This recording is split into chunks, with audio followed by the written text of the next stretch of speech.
नमस्कार. एरवी कधी माझ्यावर कोणी टीका केली यूट्यूब चॅनलवर किंवा मला काही बोललं म्हणून मी बोलायला येत नाही, कारण ते गृहीत धरलंय. जेव्हा तुम्ही काही विषय मांडत असता, एखादी भूमिका घेऊन जात असता, तेव्हा तुमच्या भूमिकेशी मत न जुळणाऱ्या व्यक्तींनी तुमच्यावरती टीका करणं हे गृहीत धरलेलं आहे. त्यामुळं कोणी काय बोलतं. कोणीतरी एक व्यक्ती आहे ज्याने सुशील कुलकर्णीच्या ऐवजी भलताच कुठला तरी शब्द वापरून हा असला कुलकर्णी आहे म्हटलं. त्या वाघमारेबाईंना काहीतरी चिलटमारे म्हटलं. तोरसेकरांच्या विषयी, भाऊंच्या विषयी काही उलटसुलट विधानं केली. दुर्लक्ष करावं. म्हणजे ते वाक्य लक्षात ठेवतोय, हे ईश्वरा ते काय करतायत त्यांना त्याचीच कल्पना नाही, त्यांना क्षमा कर. मला बोलताना तुम्ही शिव्या देताय, माझी हरकत नाही. काय माझ्या अंगाला थोडी छिद्र पडणार आहेत शिव्या दिल्याने, काही होत नाही. त्यामुळे त्याचं काहीच वाटायचं कारण नाही. फक्त एक मला वाटतं की सुशील कुलकर्णी नावाच्या व्यक्तीला विरोध करायचा आहे म्हणून काही चुकीचं सांगत असाल तर त्यावर मात्र मला बोलावं वाटलं, कारण त्यातून अनेकांची फसगत होण्याची जास्त शक्यता असते. म्हणून मी त्याचा खुलासा करावा. मला एका चकार शब्दाने बोलल्याचा राग आलेला नाही, अथवा वाईट वाटलेलं नाही आहे, भय वाटलेलं नाही आहे, काही वाटलेलं नाही आहे, कारण त्याच्या पलीकडचा हा विचार आहे. राहिला प्रश्न माझ्या विचारधारेचा, तर ती आहे हे मी जगजाहीरपणे सांगतोय. त्यातही पुन्हा चुकीच्या गोष्टी सांगायच्या, म्हणजे मुळात समजून घेतलं पाहिजे, हा माझा प्रश्न आहे. काय आहे, आपल्याकडं राजकीय जागृती कधी येणार आहे हा मला प्रश्न आहे. म्हणजे त्याच्या आडनावावरून पहिल्यांदा जात शोधायची. जात शोधली की ही जात अमुकच एका विचारधारेची असते हे फायनलाइज करायचं.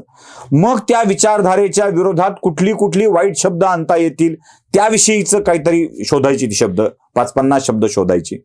त्याच्याशिवाय दुसरं काही नसतंच हो. या ठरलेल्या शब्दाच्या पलीकडं निर्लज्ज आहात, अक्कल नाही, लाज लज्जा विकून खाल्ली का, दलाल आहे, भडवा आहे, भाजप पोषित आहे, भिकाऱ्यासारखा वागतो, हे सगळे शब्द अपेक्षित आहेत. मी माझ्या त्या व्हिडिओतही सांगितलं होतं की शिव्याची लाखोली मला मिळणार आहे. ते मी सांगितलं होतं की मिळणार आहे, अपेक्षित आहे. कारण कुलकर्णी आडनाव, त्यानंतर येणारी ब्राह्मण जात आणि त्यानंतर ब्राह्मण अमक्याचीच असतात आणि ती किती फालतू असतात. हे सगळं असं डोंगरचा म्हातारा, म्हाताऱ्याची म्हातारी, म्हातारीचं कुत्रं, कुत्र्याचं शेपूट, शेपटावरली माशी, माशीचे पंख, पंखावरली माती, हा धंदा सारखा चालत आलेला आहे. त्याच्यामुळे त्याला मला काही बोलायचं नाहीये. पण माझा विरोध करताय म्हणून, माझा विरोध करायचा आहे म्हणून अत्यंत चुकीच्या गोष्टी जेव्हा मांडू लागतात तेव्हा त्याच्याविषयी बोलावं लागतं. चला जाऊया पुढे आपण. मुळात आपल्या वेगवेगळ्या समूहांच्या मध्ये राजकीय जागृती कधी येणार आहे हा माझा सगळ्यात मोठा प्रश्न आहे. व्यवस्थेच्या विरोधात व्यवस्थेच्या बाहेर राहून बोलत राहायचं, म्हणजे ही अमक्याच्या हातात आहे, ती तमक्याच्या हातात आहे, इथे सगळे त्यांचंच वर्चस्व आहे. कधी म्हणायचं ब्राह्मणांच्या हातात आहे, कधी म्हणायचं श्रीमंतांच्या हातात आहे, कधी म्हणायचं अमक्यांच्या हातात आहे. आणि आपण मात्र या व्यवस्थेच्या बाहेर राहून या व्यवस्थेला सतत शिव्या देत राहायच्या, त्याच्याविषयी नाराजी व्यक्त करत राहायची. ही व्यवस्था बदलायला पाहिजे म्हणायचं. बदलायला पाहिजे असेल तर या व्यवस्थेत उतरलं पाहिजे, हे लक्षात ठेवा. तुम्हाला अपेक्षित बदल घडवायचा असेल तर या व्यवस्थेमध्ये उतरलं पाहिजे. घाणीत उतरल्याशिवाय घाण साफ जशी करता येत नसते, फूल हातात घेतल्याशिवाय जसा फुलाचा सुगंध घेता येत नसतो, तसं व्यवस्थेत उतरल्याशिवाय व्यवस्था बदलता येत नसते, हे लक्षात ठेवा. आणि मराठा आरक्षणाच्या मुद्द्यावरून जरांगे मुख्यमंत्री होऊ शकतात हा जो मी मुद्दा मांडला होता त्या मुद्द्यावरती मी येतोय.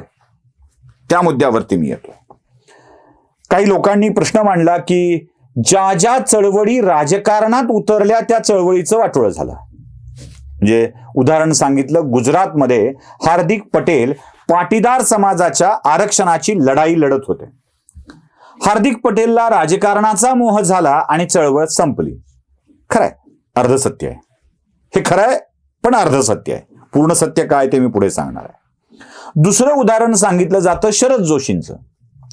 शरद जोशींची शेतकरी संघटना खूप उत्तम चालू होती, पण त्यांना राजकारणात यावं वाटलं. त्यांनी स्वतंत्र भारत पक्षाची स्थापना केली आणि शरद जोशींची संघटना तुकड्यात विखुरली गेली, संपली. हेही खरं आहे, पण पुन्हा अर्धसत्य आहे. पूर्ण सत्य काय ते मी तुम्हाला सांगणारच आहे. पण जशी दोन तीन उदाहरणं तुम्ही सांगताय, तशी मी काही उदाहरणं सांगतोय. अण्णा हजारेंनी दिल्लीच्या जंतर मंतरवरती आंदोलन सुरू केलं आणि या आंदोलनाच्या मधून एक नेता देशाला मिळाला, ज्याचं नाव अरविंद केजरीवाल. केजरीवालांच्या विचारधारेमध्ये आणि माझ्या विचारधारेमध्ये खूप मोठं अंतर आहे, खूप मोठा विरोधाभास आहे. पुन्हा सगळ्याला शिव्या घालत ये गलत है, गडबड है, घपला है, घोटाला हो रहा है इसमें, असं सगळ्यालाच म्हणत काम करायचं नसतं, असं माझं मत आहे. केजरीवाल ते करतात. पण केजरीवालांनी दिल्ली काबीज केली. सतत दिल्लीचं सरकार केजरीवालांच्या ताब्यात आहे आणि आता नव्याने पंजाबचं सरकार दिल्ली केजरीवालांच्या ताब्यात आलंय आणि दिल्ली MMRD वर देखील केजरीवालांनी कब्जा केलेला आहे. एका आंदोलनाला राजकारणात कन्व्हर्ट करून पंजाब, दिल्ली आणि महानगरपालिकांच्या सत्ता मिळवणाऱ्या अरविंद केजरीवालांचं एक यशस्वी उदाहरण आहे. आणि ते उदाहरण असं यशस्वी आहे की एकदा का तुम्ही धोरणात्मक ठरवलं आणि आपल्या सगळ्या अनुयायांना त्यासाठी तयार केलं की यश मिळतं. हे पूर्ण सत्य आहे बरं का, हे पूर्ण सत्य आहे. जरा पुढे जाऊया आपण.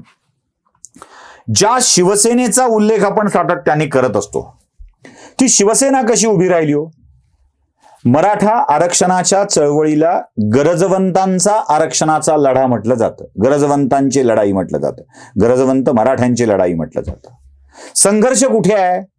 संघर्ष आहे प्रस्थापित आणि प्रस्थापित न झालेल्यांच्या मध्ये. मी विस्थापित हा शब्द नाही वापरत आहे.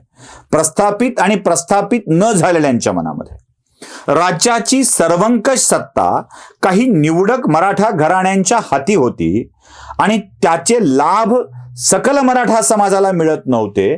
ते मिळावे यासाठी अगदीच भान आलेला मराठा तरुण या आंदोलनाच्या मध्ये उतरलेला आहे. म्हणून ती गरजवंतांची मराठ्यांची लढाई आहे. मग जेव्हा अशा स्वरूपाची लढाई लढली जाते तेव्हा शिवसेनेचं उदाहरण का डोळ्यासमोर ठेवत नाहीत? शिवसेनेच्या मागे बाळासाहेबांनी महाराष्ट्रातल्या मराठा जनांची जी ताकद उभी केली होती ती कोणाची होती? शिवसेनेतल्या मराठा नेतृत्वाच्या पूर्व पिढीकडे जरा तपासून बघा. अगदी आजूबाजूला आपल्या तपासून बघा. जे मराठा किंवा मराठी कोणतेही असो, मराठा किंवा मराठी माणसं आहेत, ती सामान्य घरातली होती, ज्यांची राजकीय ओळख नव्हती, ज्यांची घराणी राजकारणात नव्हती. अगदी ज्या लढाई बीड जिल्ह्यात चालू आहे ते सुनील दांडे सामान्य व्यक्ती होते, आमदार झाले. धाराशिव जिल्ह्याचे खासदार गायकवाड सामान्य माणूस होते, जे खासदार झाले. रवींद्र गायकवाड खासदार झाले. हेमंत पाटील नावाचा साधा कार्यकर्ता कुणाला ठाऊक आहे? 2005-06 पर्यंत हेमंत पाटलांची पक्षात लोकात लढाई सुरू होती. ते 19ला खासदार झाले. कोणताही मराठा नेता काढून बघा, सामान्य मराठा कुटुंबातला हा नेता खासदार झाला, आमदार झाला, तो त्याला राजकीय बळ मिळाल्यामुळे आणि त्याची राजकीय जाणीवांची जागृती झाल्यामुळे. शिवसेना एक मोठं उदाहरण आपल्या समोर आहे. आम आदमी पक्ष एक मोठं उदाहरण आपल्या समोर आहे, ज्याच्यामध्ये जागृती झाली की होतं. आता पहिला प्रश्न येतो, जो मुद्दे 2 उदाहरणं सांगितली गेली होती, शरद जोशी आणि हार्दिक पटेल का झाले? याचं मोठं कारण असं आहे मित्र हो, म्हणजे याला मी मांडलेल्या संकल्पनेला जिथे विरोध होतो आहे त्याचं कारणच ते आहे. हार्दिक पटेलांची चळवळ ही आरक्षणापोटी आणि प्रासंगिक लाभापोटी निर्माण झालेली होती. ते मिळत नाही किंवा मिळतंय या निर्णयापर्यंत ती आलेली होती आणि हार्दिक पटेल आक्रमकरित्या समोर जातो आहे ही त्याची ओळख होती. ज्या दिवशी राजकारणात प्रवेशाचा विचार झाला त्या क्षणी मला लाभ काय असा विचार करणारी समर्थक मंडळी पुढे आली.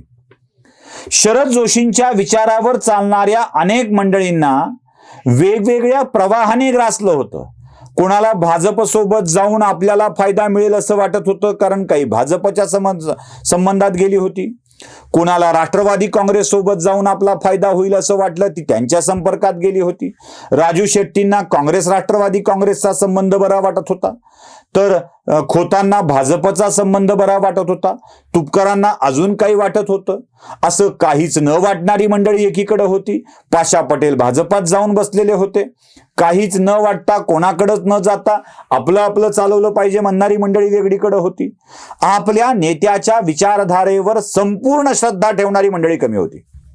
संपूर्ण विश्वास ठेवणारी मंडळी कमी होती. आणि जेव्हा अशा चळवळीमध्ये ऐकचरानुवर्ती नेता नसतो तेव्हा गडबड होते. हार्दिक पटेलच्याही बाबतीत तेच झालं आणि इकडेही तेच झालं. मराठा आरक्षणाच्या चळवळीमध्ये हे होऊ नये हे अपेक्षित आहे. एकदा नेता निवडला आहे आणि त्याच्या जोरावर सर्वंकष सत्ता आपल्याला मिळवायची आहे, तर त्याच्याच आधारावर पुढे जावं आणि एकत्रितपणे बंद मुठ्ठी करून पुढे जावं. हे विचार कधी येणार आहेत? व्यवस्था बदलायची आहे तर व्यवस्थेत उतरायला हवं हे लक्षात ठेवा. शिव्या घालून तुम्हाला आनंद मिळेल, मला घातल्याचा आनंद मिळेल किंवा मला घालून 4 व्ह्यूज जास्त मिळाल्याचा आनंद मिळेल, सगळं ठीक आहे. पण हे कधी बदलणार आहोत? आमच्या राजकीय जाणीव जागृती कधी वाढणार आहेत? हा सगळ्या समोरचा मोठा प्रश्न आहे. राजकारणात जायला घाबरतोय का? तर चळवळ फुटेल. चळवळ का फुटेल? लोकांच्या मनात मोह निर्माण होईल, शंका निर्माण होतील. अहो, तशा शंका निर्माण होणार नाहीत याची व्यवस्था त्या चळवळीने करायला हवी हे लक्षात घ्या. म्हणजे मला मांडायच्या असलेल्या विषयांना, ज्यांना हे मांडायचं आहे ना, त्यांना मराठा आरक्षणाची ही चळवळ एक तर राष्ट्रवादीचं बटीक व्हावी असं वाटत असेल, शिवसेनेची बटीक व्हावी वाटत असेल, काँग्रेसची बटीक व्हावी वाटत असेल किंवा भाजपची बटीक व्हावी वाटत असेल, त्या प्रत्येकाच्या स्वरूपामध्ये वेगवेगळं मत येणार आहे. पण कोणत्याही राजकीय पक्षाची बटीक न होता चळवळ जेव्हा काम करेल तेव्हा ती अधिक चांगलं काम करते. याचंही उदाहरण सांगतो. ज्या राष्ट्रीय स्वयंसेवक संघावरती तुम्ही आक्षेप घेता, मुळात राष्ट्रीय स्वयंसेवक संघाच्या कार्यपद्धतीचा विचार पहिल्यांदा करा, अभ्यास पहिल्यांदा करा. त्या एका व्हिडिओमध्ये सांगितलंय संघशक्ती युगे युगे. अरे, संघशक्ती युगे युगे नाही आहे शब्द, तो संघशक्ती कलयुगे असा शब्द आहे. कलियुगात संघटन नावाची शक्ती आहे हे सांगणारा तो शब्द आहे. संभवामी युगे युगे. युगे युगे हा शब्द महाभारतातला आहे. जेव्हा जेव्हा धर्माला ग्लानी येईल, अधर्माचं मोठं झालेलं असेल, तेव्हा मी पुन्हा पुन्हा येईल. संभवामी युगे युगे हा शब्द आहे. संघशक्ती युगे युगे नाही, संघशक्ती कले युगे. त्या राष्ट्रीय स्वयंसेवक संघाची कार्यपद्धती काय बघा.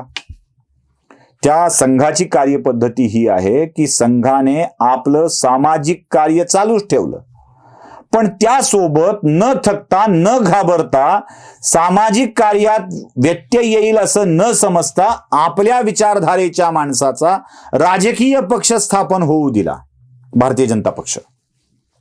मग कधी सेवा कार्यात वेगळी विंग ठेवली, संघ शाखा चालवायला वेगळी विंग ठेवली, वनवासी कल्याण आश्रम नावाचा वेगळा प्रकार काढला, प्रत्येक क्षेत्रामध्ये काम करायला वेगवेगळा प्रकार काढला आणि तिथे माणसाला काम करण्याची संधी दिली. पण प्रत्येकाची श्रद्धा भगवा ध्वजावर. जे होतंय ते चांगल्यासाठी होत आहे आणि मला माझं योगदान द्यायचं आहे ही विचार करणारी मंडळी संघाकडे होती. अनेक वर्ष काम करावं लागलं, अनेक वर्ष. 1925 ते 2025 99 वर्ष होत आहेत. 99 वर्ष संघाच्या स्थापनेला. 99 वर्ष संघ काम करत राहिला. 1925 ला स्थापना झाली, जनसंघ काम करत राहिला, भारतीय जनता पक्षाची स्थापना झाली आणि 2014 सरकार आलं. देशाचा पंतप्रधान पूर्ण बहुमताने, अटलजी झाले होते पूर्ण बहुमताने. इतके मुख्यमंत्री झाले की काँग्रेसला करता आले नाहीत, इतके आमदार झाले की काँग्रेसला जमलं नाही, इतके खासदार आले की काँग्रेसला जमलं नाही.